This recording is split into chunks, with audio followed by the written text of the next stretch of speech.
Maalermeister. Alates sellest ajast, kui ma tulin Rakvere teatrisse tööle, siis enne seda nagu teatrit vaatamas käinud ma väga ei ole. Ja tulin tööle ja siis kuulsin sihukest etendust nagu Maalermeister, ei osanud alguses mitte midagi sellest arvata.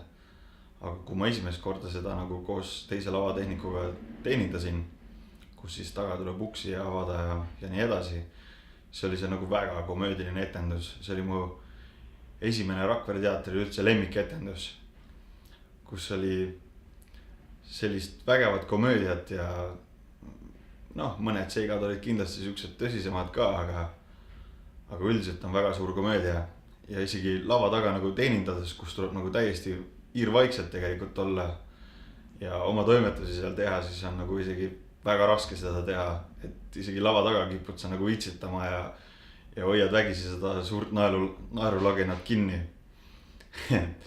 See, kuidas näitlejad nagu iga kord oma initsiatiivi sinna sisse veel panevad, nagu vahest improviseerivad nagu veel juurde, siis täiskomöödia ühesõnaga.